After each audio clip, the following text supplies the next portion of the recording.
아멘. 오늘은 마침내 위로부터 영을 부어주시다라는 제목으로 말씀을 나누도록 하겠습니다.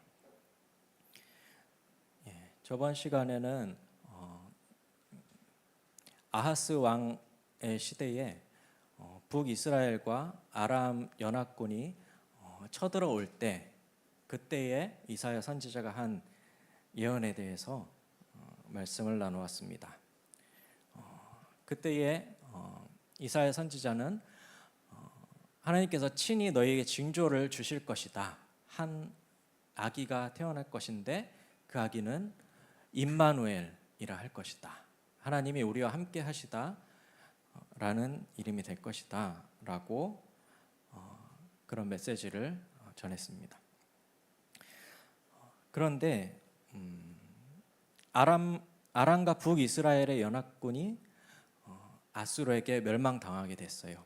북이스라엘은 우리가 알고 있는 대로 BC 722년에 아수르에 의해서 멸망당하게 됩니다. 그 후에 남유다는 홀로 남아있고 아수르는 이제는 남유다를 치러 예루살렘까지 진격하게 됩니다. 그 아수르의 위협 앞에 이 남유다의 왕과 백성들은 또 무엇을 의지했을까요? 아수르를 의지하던 그들이 이제는 또 무엇을 의지했을까요? 그들이 하나님을 붙들고 하나님께 기도했을까요? 그런데 그들은 그러지 않았습니다. 그들은 이집트와 바벨론 사이에서 저울질하면서 누구를 의지해야 우리가 살 것인가 그렇게 고민하고 있었습니다.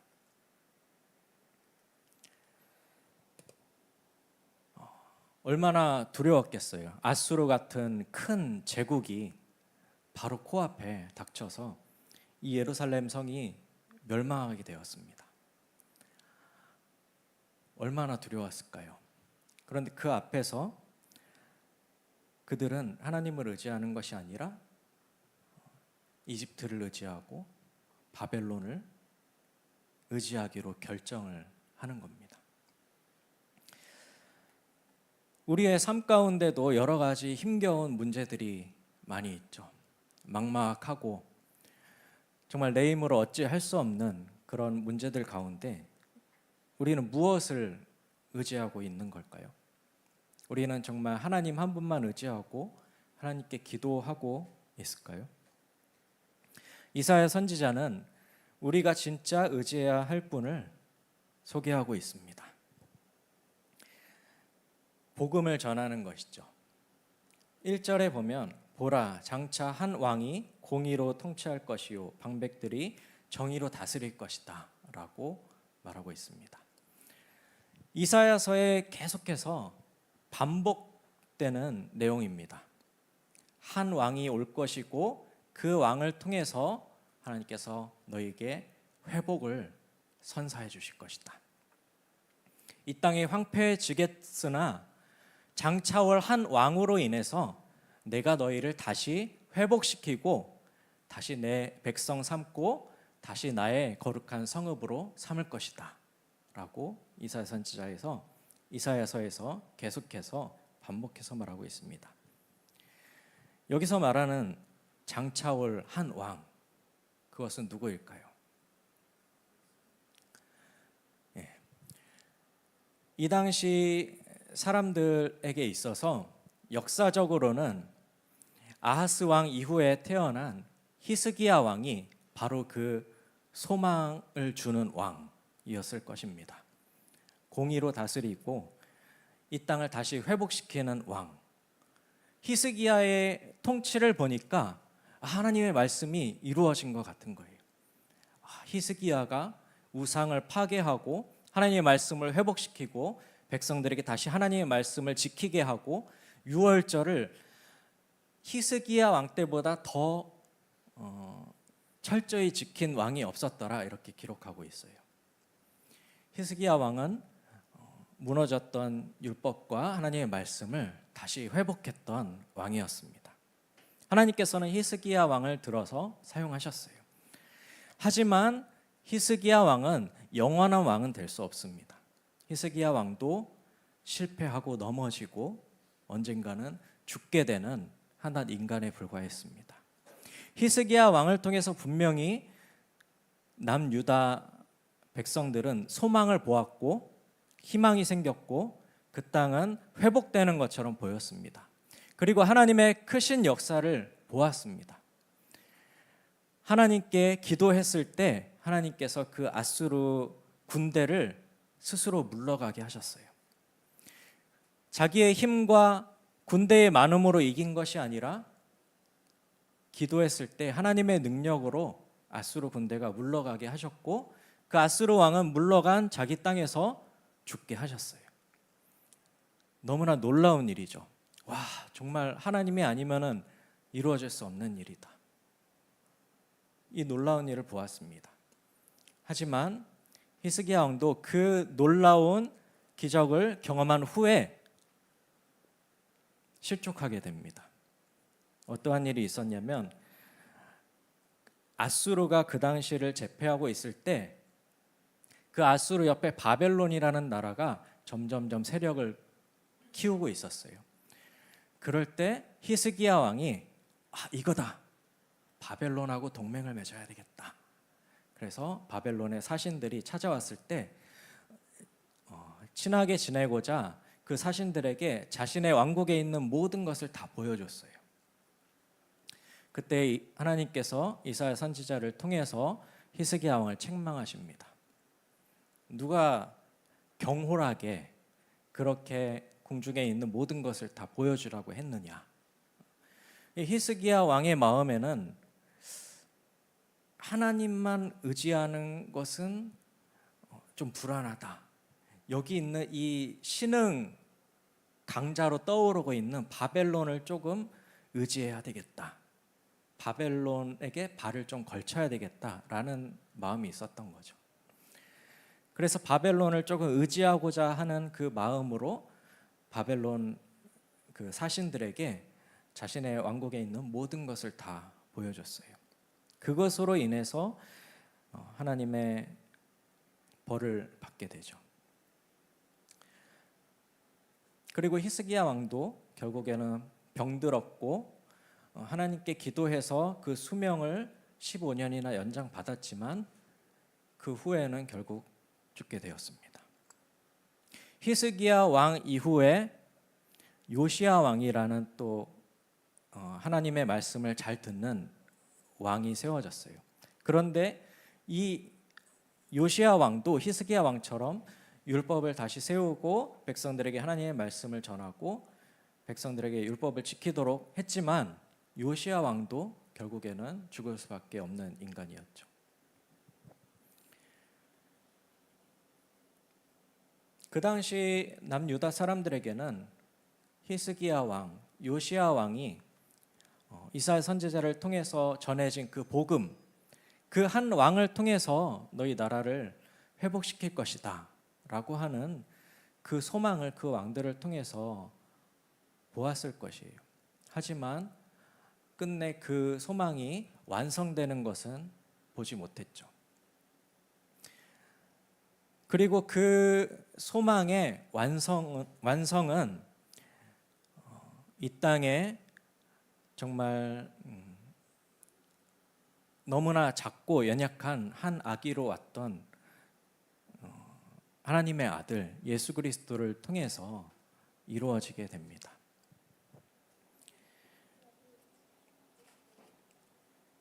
이 왕이 공의로 통치하고 방백들이 정의로 다스릴 때가 오면 그때가 되면 어떠한 일들이 벌어진다고 말씀하고 있을까요?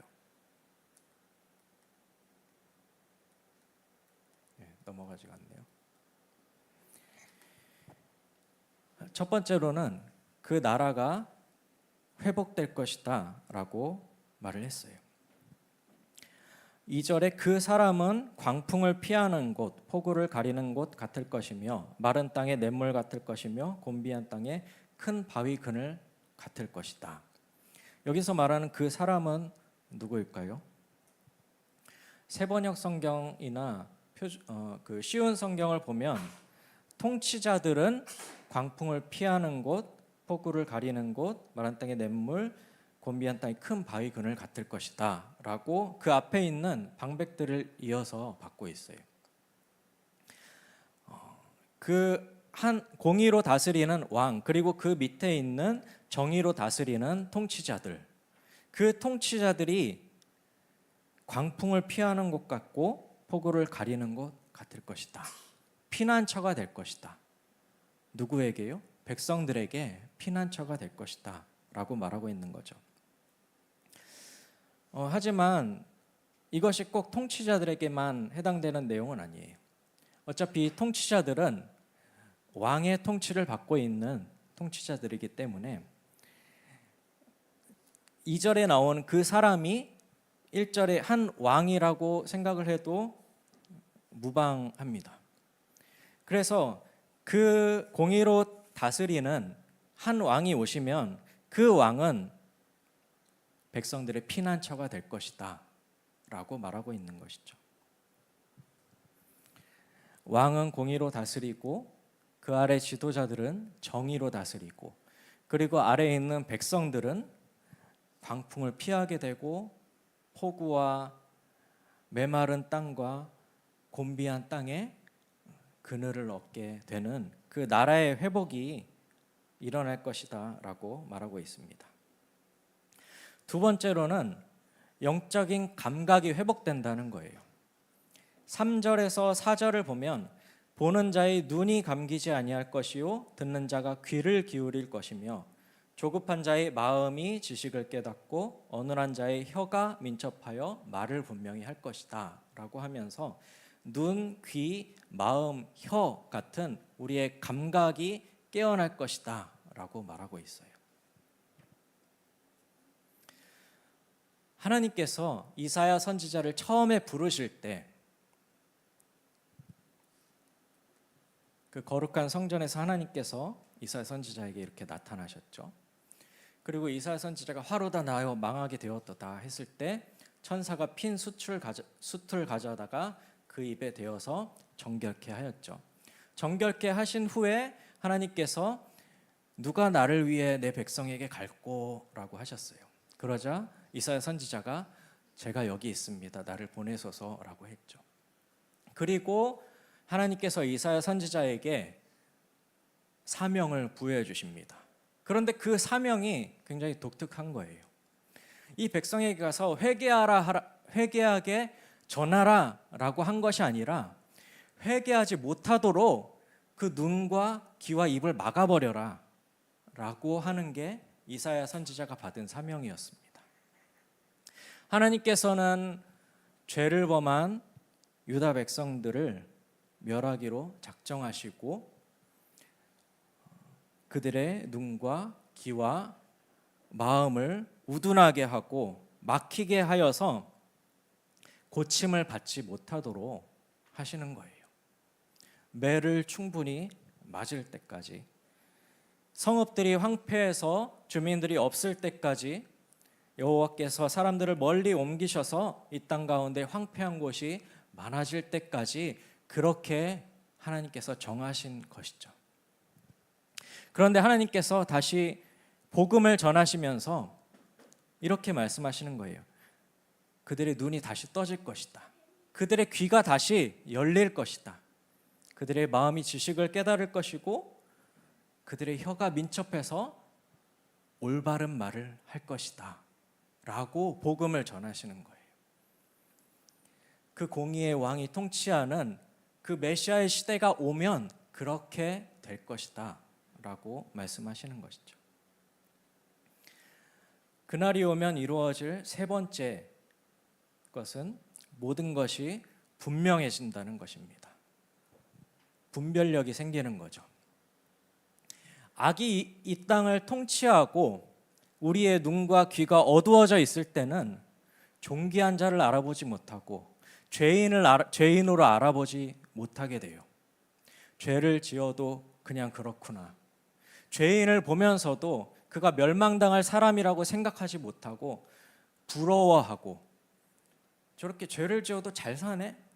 나도 저렇게 되고 싶다라는 그런 생각을 하게 되는 거예요.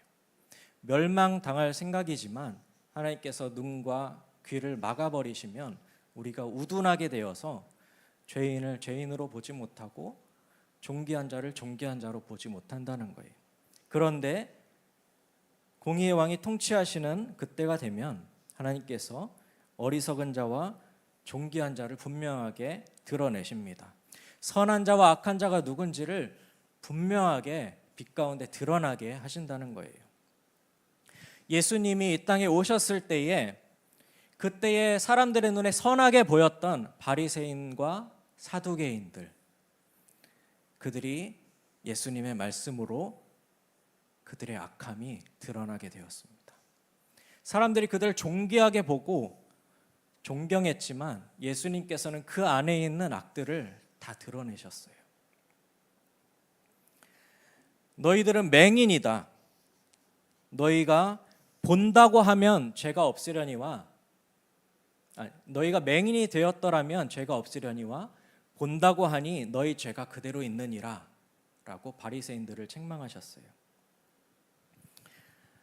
너희는 회칠한 무덤이다. 그 안에는 온갖 더러운 것들이 가득한데 겉에만 아름답게 꾸민 회칠한 무덤이다. 너희가 내 거룩한 백성들을 다 망치고 있다 라고 그들을 파헤치셨어요. 그리고 오히려 백성들에 의해서 손가락질 받고 죄인으로 여겨졌던 세리와 창녀들은 하나님 나라의 백성으로 드러나게 하셨어요. 마태복음 21장 31절에서 32절을 보면은 예수님께서 그들에게 이르시되 내가 진실로 너희에게 이르노니 세리와 창녀들이 너희보다 먼저 하나님의 나라에 들어가리라. 요한이 의의 도로 너희에게 왔거늘 너희는 그를 믿지 아니하였으되 세리와 창녀는 믿었으며 너희는 이것을 보고도 끝내 뉘우쳐 믿지 아니하였도다 라고 말씀하셨습니다. 빛 대신 예수님께서 이 어두운 세상 가운데 오시니까 어두운 가운데 숨어서 사람들의 존경을 받던 이들은 그 빛 가운데 죄인으로 드러나고, 어두운 데서 슬피 울며 주님 제가 죄인입니다 하며 가슴을 치던 이들이 그 빛 가운데로 나와 회개하며 하나님 나라의 백성이 되는 거예요. 이것처럼 어리석은 자를 다시 존귀하다 부르지 아니하겠고 우둔한 자를 다시 존귀한 자라 말하지 아니하리니 이는 어리석은 자는 어리석은 것을 말하며 그 마음에 불의를 품어 간사를 행하며 패역한 말로 여호와를 거스르며 줄인 자의 속을 비게 하며 목마른 자에게서 마실 것을 없어지게 함이며 악한 자는 그 그릇이 악하여 악한 계획을 세워 거짓말로 가련한 자를 멸하며 가난한 자가 말을 바르게 할지라도 그리 함이거니와 존귀한 자는 존귀한 일을 계획하나니 그는 항상 존귀한 일에 서리라. 어리석은 자는 어리석은 것을 말하고 그 마음에 간사하고 불의를 품어서 하나님의 마음을 아프시게 하고 거스르게 하지만 존귀한 자는 존귀한 일을 계획하고 항상 존귀한 일에 설 것이다 라고 말씀하십니다. 공의로 통치하시는 그 왕의 말씀을 듣는 자들은 존귀한 자가 되어서 존귀하신 왕을 따르고 존귀하신 왕의 통치를 받는 존귀한 통치자들이 되는 것입니다. 그래서 히스기야 왕이 이 하나님의 말씀을 받아 이사야 선지자의 예언대로 하나님께서 존귀하게 하신 존귀한 일을 하는 왕이 되었어요. 역대하 32장을 보면 이와 같이 여호와께서 히스기야와 예루살렘 주민을 아수르 왕 사네립의 손과 모든 적국의 손에서 구원하여 내사 사면으로 보호하심에 여러 사람이 예물을 가지고 예루살렘에 와서 여호와께 드리고 또 보물을 유다 왕 히스기야에게 드린지라. 이후부터 히스기야가 모든 나라의 눈에 존귀하게 되었더라. 이렇게 존귀하신 그 왕을 따르는 왕, 통치자는 하나님께서 존귀하게 하실 것이라고 말씀하셨습니다. 장차 그 날이 오면 그 메시아가 통치하는 그 나라가 오면 하나님의 나라, 그 공동체가 회복될 것이고 백성들은 그 그늘에서 쉴 것이고 눈과 귀와 마음과 혀, 우리의 영적인 감각이 회복되고 어리석은 자와 존귀한 자, 선한 자와 악한 자가 분명히 드러나게 될 것이라고 하나님께서 말씀하셨습니다. 그리고 이 모든 예언의 성취를 이루신 예수님께서 이 땅에 오셨죠. 예수님께서는 큰 힘을 가진 왕으로 오지 않으셨어요. 큰 군대를 거스리고 오지 않으셨어요. 아주 작은 곳에 가축 우리에서 구유에 누이셔서 아주 연약한 모습으로 이 땅에 오셨죠. 누가복음의 1장에 보면 천사가 마리아에게 나타나서 이렇게 말합니다. 무서워하지 말라, 내가 하나님께 은혜를 입었느니라. 보라, 내가 잉태하여 아들을 낳으리니 그 이름을 예수라 하라. 그가 큰 자가 되고 지극히 높으신 이의 아들이라 일컬어질 것이요 주 하나님께서 그 조상 다윗의 왕위를 그에게 주시리니 영원히 야곱의 집을 왕으로 다스릴 것이며 그 나라가 무궁하리라. 예수님께서는 분명히 이 땅에 왕으로 오셨고 그 나라의 통치자로 이 땅에 오셨다고 말씀하십니다. 그리고 예수님께서 이 나라를 다스릴 것이다 라고 말씀하셨죠. 예수님께서 자라셔서 안식일에 회당에 들어가셨어요. 그리고 성경을 읽으려고 서셔서 두루마리를 펼치셔서 한 구절을 읽으셨어요. 그 구절은 선지자 이사야의 글이었습니다. 이렇게 기록된 데를 찾으셨어요. 곧 주의 성령이 내게 임하셨으니 이는 가난한 자에게 복음을 전하게 하시려고 내게 기름을 부으시고 나를 보내사 포로된 자에게 자유를, 눈먼 자에게 다시 보게 함을 전파하며 눌린 자를 자유롭게 하고 주의 은혜의 해를 전파하게 하려 하심이라 하였더라. 그리고 두루마기를 덮으시고 그 앉은 자들을 보시면서 이 글이 오늘 너희 귀에 응하였다라고 말씀하셨습니다. 이사야 선지자가 예언했던 그 왕, 그 메시아가 바로 나다라는 선언인 것이죠. 사람들에게 회개를 전파했던 세례 요한이 옥에 갇혔을 때에 그가 예수님께 자신의 제자 둘을 보냅니다. 그리고 당신이 오실 메시아 그이십니까? 라고 묻습니다. 그럴 때 예수님께서 이렇게 전하라 라고 말씀하셨어요. 너희가 가서 듣고 보는 것을 요한에게 알리되 맹인이 보며 못 걷는 사람이 걸으며 나병 환자가 깨끗함을 받으며 못 듣는 자가 들으며 죽은 자가 살아나며 가난한 자에게 복음이 전파된다 하라.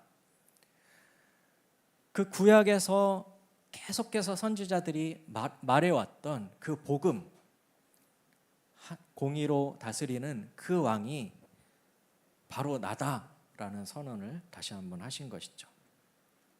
그리고 예수님께서 공생애를 마치시고 십자가를 지실 때 본디오 빌라도 앞에 신문을 받게 됩니다.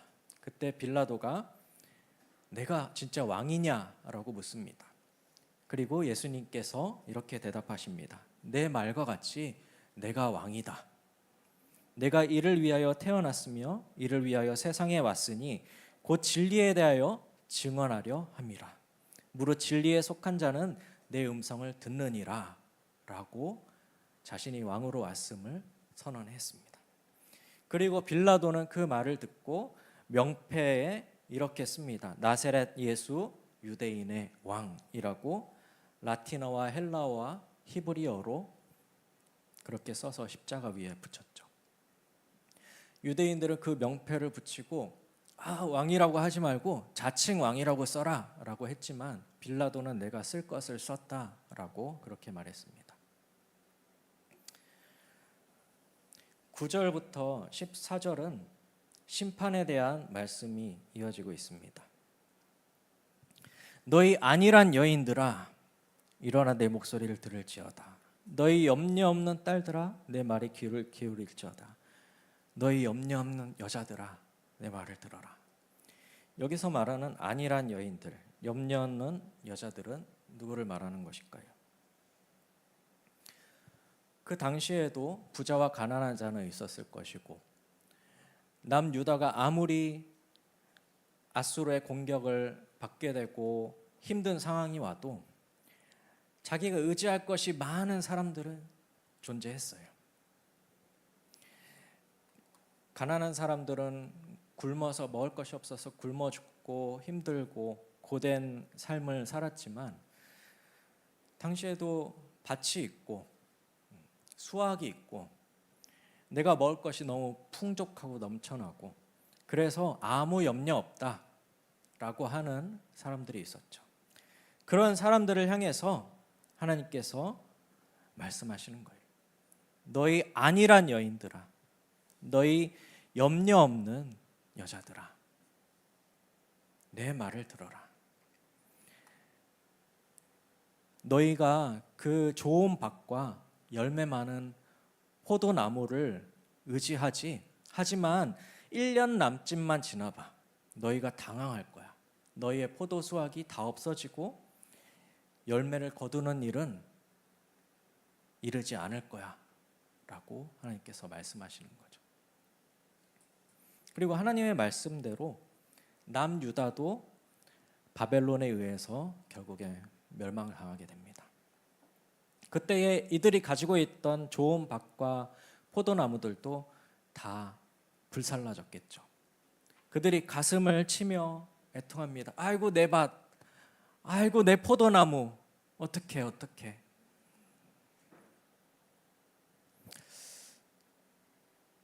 우리에게 이런 좋은 밭과 열매 많은 포도나무가 있나요? 여러분 부동산 갖고 계십니까? 주식 좀 가지고 계십니까? 연금과 은행에 많은 예금과 빵빵한 보험을 가지고 계십니까? 이렇게 빵빵하게 가지고 있는 사람은 사실은 마음이 가난해지기 힘들겠죠. 나는 걱정 없어. 경제가 아무리 어려워져도, 나라에 전쟁이 나도 내 돈은 스위스 은행에 있어. 이러면 걱정이 없겠죠. 난 전쟁 나도 외국에 나가서 편안하게 살 거야 라고 하면서 자신이 가진 많은 돈들과 부동산들을 의지하는 사람도 있을 거예요. 그런 사람들에게 하나님께서 말씀하시는 거죠. 너는 너무 안일하다. 너의 그 염려 없는 것들이 결국에 멸망당하게 될 것이다 라고 말씀하시는 것입니다.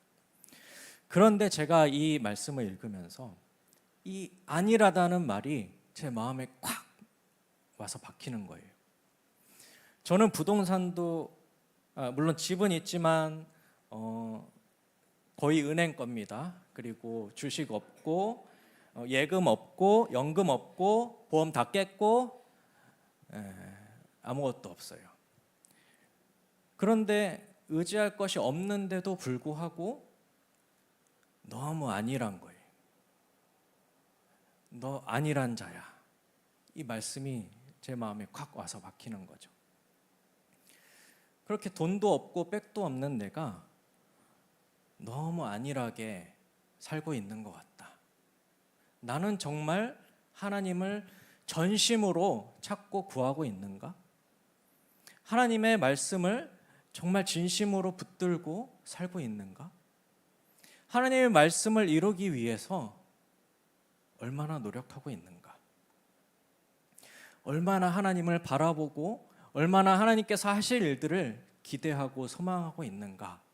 라고 나에게 되물어 봤을 때 너무 안일한 거죠.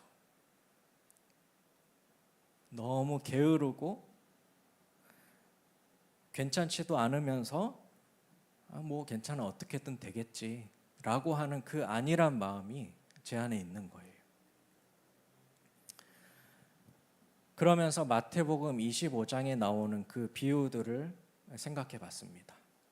마태복음 25장에는 세 가지 비유가 나와요. 세 가지 다 그 안일한 사람들에 대한 이야기를 하고 있어요. 첫 번째는 열 처녀에 대한 비유입니다. 열 처녀가 있는데 그 신랑을 기다리면서 그 결혼식에 참석하려고 등불을 들고 있죠. 등불을 준비했는데 슬기로운 다섯 처녀는 등불과 함께 기름을 같이 준비하고 있었어요. 그런데 미련한 다섯 처녀는 등불은 가지고 있는데 기름을 준비하지 못하고 있는 거예요. 너무 안일하게 생각하는 거죠. 신랑이 좀 늦는 것 같아. 빨리 안 올 것 같아. 그러니까 좀 나중에 해도 되겠지. 라고 생각하면서 기름을 준비하지 못한 거예요. 그렇게 밤중에 자고 있다가 신랑이다, 신랑이다 하는 소리에 열 처녀가 다 일어납니다. 그리고 기름을 준비한 다섯 처녀는 그 기름에 등불에 넣어서 불을 켜고 신랑을 맞이하러 가죠. 그런데 기름을 준비하지 못한 이 미련한 다섯 처녀는 어떡하지 하면서 그 기름을 가지고 있는 다섯 처녀에게 좀 부탁하는 거예요. 그 기름을 좀 나누어 줘. 그랬더니 이 슬기로운 처녀들이 이게 우리가 쓰기에도 부족할 것 같으니까 저기 가게에 가서 좀 사오는 게 어때? 라고 말합니다. 그리고 다섯 처녀는 그제서야 헐레벌떡 가게에 가서 기름을 사오려고 가죠. 근데 그때 이미 신랑은 도착해서 결혼식 잔치에 들어가게 되고 문은 닫힙니다. 이 다섯 처녀의 모습이 안일한 저의 모습을 보게 하는 거죠. 두 번째 비유는 달란트 비유입니다. 한 왕이 먼 타국으로 갈 때에 자신의 세 종들에게 각각 재능에 맞게 달란트를 나눠주고 갑니다. 한 사람에겐 5달란트, 한 사람에겐 2달란트, 한 사람에게는 1달란트. 그리고 타국에 가서 오랜 시간을 있다가 돌아왔습니다. 그리고 그 종들이 자신이 준 달란트로 얼마나 그것을 잘 관리했는지 그것을 이제 결산하는 때가 온 거예요. 5달란트 가진 자가 와서 이렇게 말합니다. 주인님, 제가 주인님이 주신 5달란트로 5달란트를 더 남겼습니다. 그러자 주인이 잘하였다. 착하고 충성된 종아. 내 주인의 잔치에 참여해라. 그리고 2달란트 가졌던 종도 와서 주인님, 제가 2달란트로 2달란트를 더 남겼습니다. 잘하였다. 착하고 충성된 종아. 내 잔치에 참여해라. 그런데 1달란트 받았던 종은 당신이 굳은 사람이라 제가 두려워서 이거 잃어버릴까 봐 이거 그냥 땅속에 묻어뒀습니다. 자, 여기 당신이 주신 1달란트 여기 있습니다. 라고 하면서 1달란트를 그대로 드리는 거예요. 그러자 예수님께서 이렇게 말하시죠.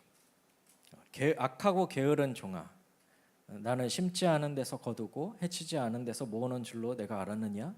그러면 내가 마땅히 내 돈을 취리하는 자들에게나 맡겼다가 내가 돌아와서 내 원금과 이자를 받게 하였을 것이라 하고 그에게서 그 1달란트를 빼앗아 10달란트 가진 자에게 주라.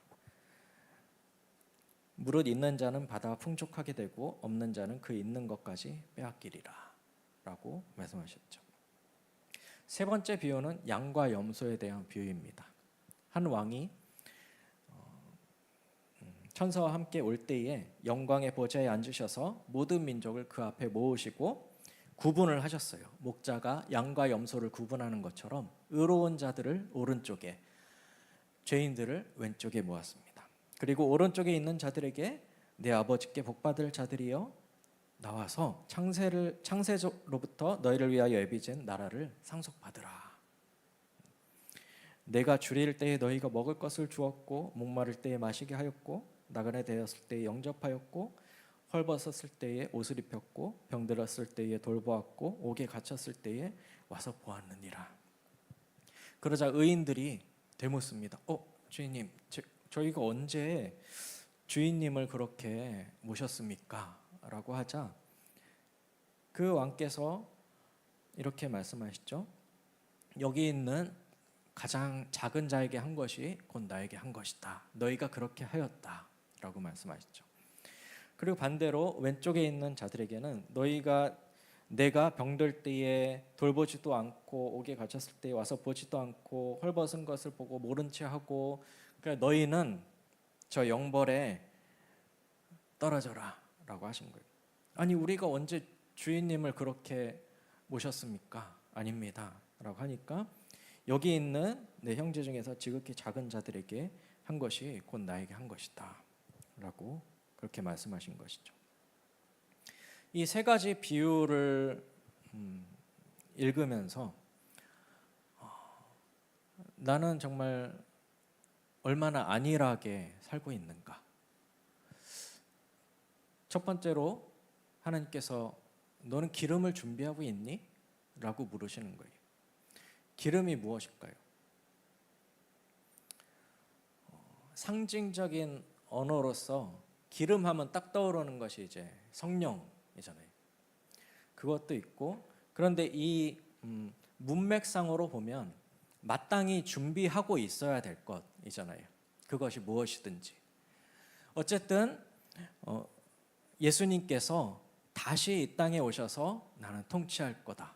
그리고 이 땅을 완전하게 회복하고 내가 의인들을 하나님의 나라에 살게 할 것이다라고 그 말씀하셨는데 그 우리가 마땅히 준비하고 있어야 될 것들을 준비하고 있는가? 예수님께서 다시 오심을 정말 마음으로 기다리고 그렇게 살고 있는가라는 그런 생각을 해볼 수 있죠. 두 번째로 달란트 비유에서는 너 내가 준 재능을 잘 쓰고 있니? 라고 물으시는 거예요. 결국 그 내가 받은 모든 재능이라던가 시간, 물질 이런 것들이 하나님께로부터 받은 것인데 마치 내 것인 것처럼 마음대로 쓰고 하나님께 다시 돌려드리지 않을 것처럼 그냥 땅에 묻어두고 있는 그런 안일한 모습이 우리 가운데 있지 않은가 이렇게 묻고 있는 거죠. 그리고 세 번째로 너는 내 말씀을 지키고 있니?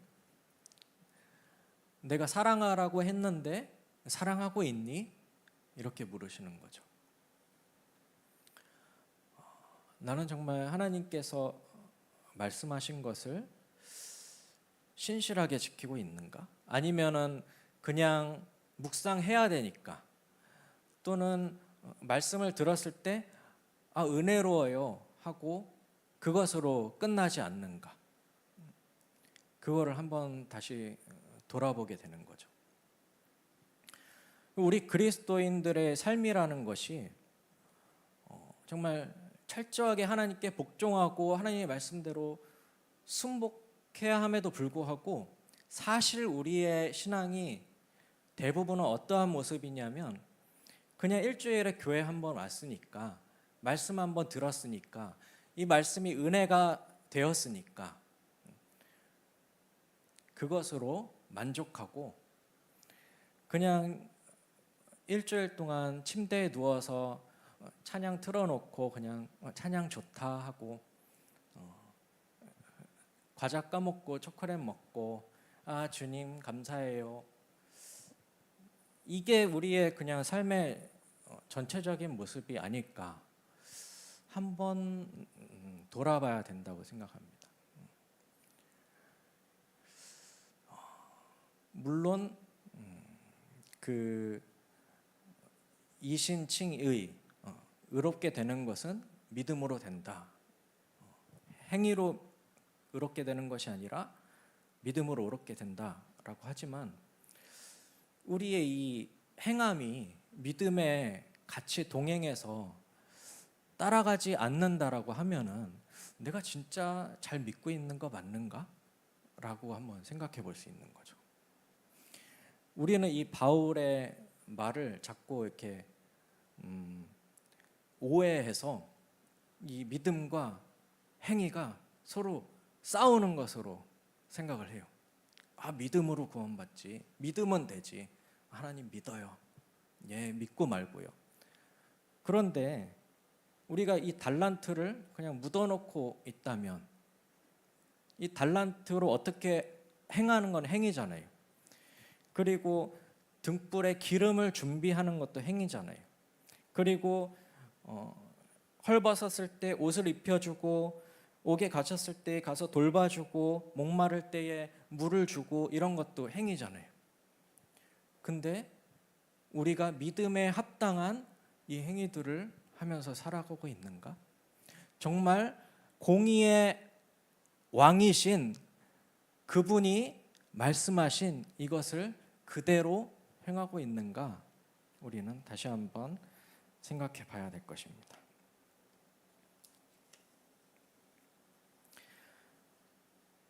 이렇게 아니라고 영적으로 잠들어 있는 유다인들은 결국 바벨론에 의해서 심판을 받게 됩니다. 성읍이 적막하게 되고 들짐승들의 터가 되었습니다. 궁전이 황폐하게 되고 그 희락의 성읍 기뻐하는 모든 집에 가시와 찔레가 나게 되었습니다. 우리가 안일하게 내가 왕되어 살아갔던 우리의 모습은 죽어 마땅합니다. 그것은 심판받아 마땅합니다. 우리가 내일 MT를 가서 기쁜 소식이 있어요. 8분이나 세례를 받는다는 것이에요. 이 세례라고 하는 것을 오늘 읽은 이 본문 말씀에 대비해서 설명을 하자면 세례란 무엇이냐? 내가 왕되어 살아갔던 그 안이라고 염려 없고 나를 의지했던 그 옛 자아는 완전히 황폐돼서 없어지고 공의의 왕 예수님을 나의 주인으로 삼고 하나님의 백성으로 존귀한 자로 거듭나게 되는 것이 바로 세례다라고 할 수 있습니다. 그래서 세례 받을 때 물에 완전히 잠겼다가 다시 나오잖아요. 그러면 이제 세례 받는 우리 분들은 물에 들어갈 때에 나의 안일했던 옛 모습은 죽었다. 하나님 말씀대로 살지 못했던 나는 이제 완전히 황폐해졌다. 라고 생각해야 되고, 그리고 물에서 다시 나올 때는 숨을 다시 쉬면서 하나님께서 나를 새롭게 살게 하셨다. 하나님께서 나를 자녀 삼아 주셨고 존귀한 하나님의 백성으로 다시 태어나게 하셨다라고 생각해야 되는 것이죠.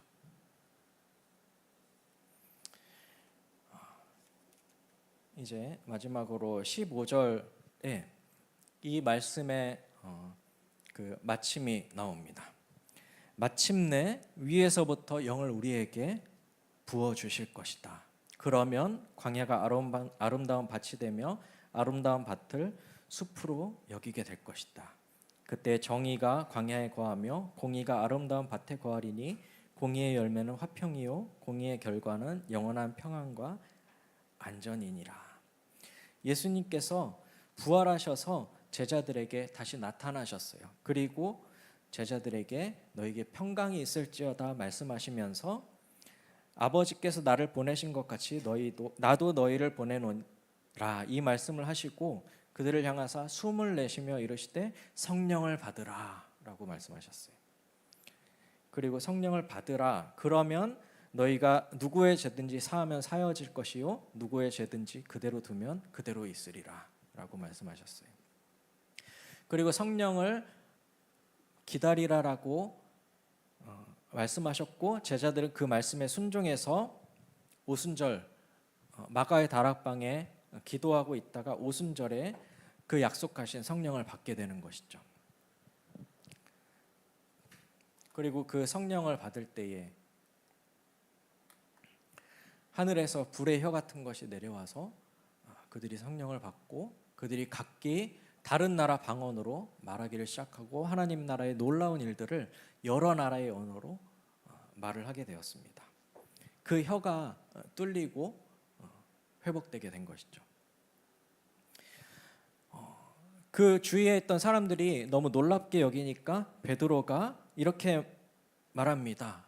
요엘서에 예언된 것처럼 하나님이 오른손으로 예수를 높이심에 그가 약속하신 성령을 아버지께 받아서 너희가 보고 듣는 이것을 지금 보내주신 것이다 라고 말하면서 담대히 복음을 전하게 됩니다.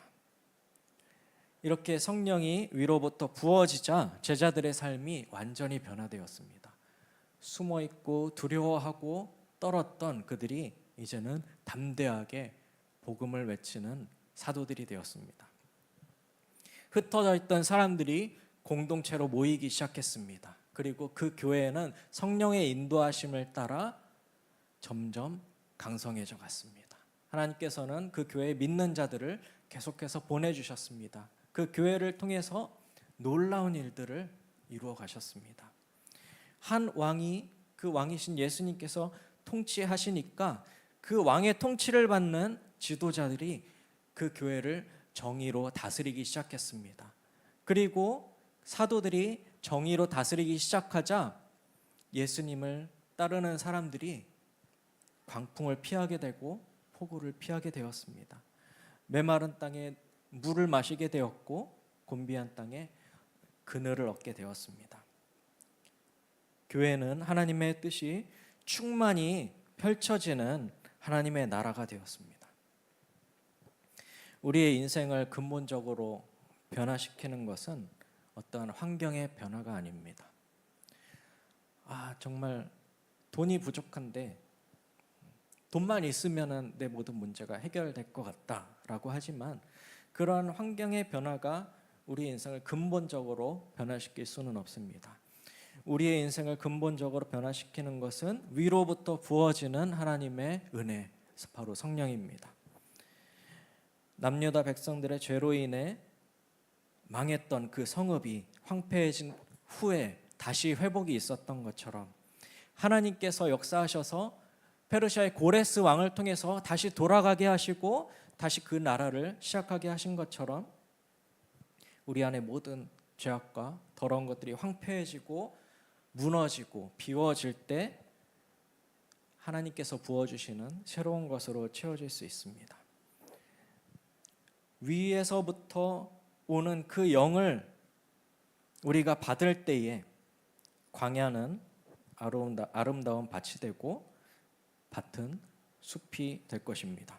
성령께서 오순절에 임하셨던 그 성령께서 지금도 언제나 우리와 함께 하셔서 임마누엘의 하나님으로, 우리와 언제나 함께 하시는 하나님으로 우리와 함께 하시고 우리를 하나님의 백성으로 살아가게 하십니다. 성령께서 우리 안에 내주하시고 메마른 우리의 마음을 하나님의 성품으로 아름답게 빚어 가십니다.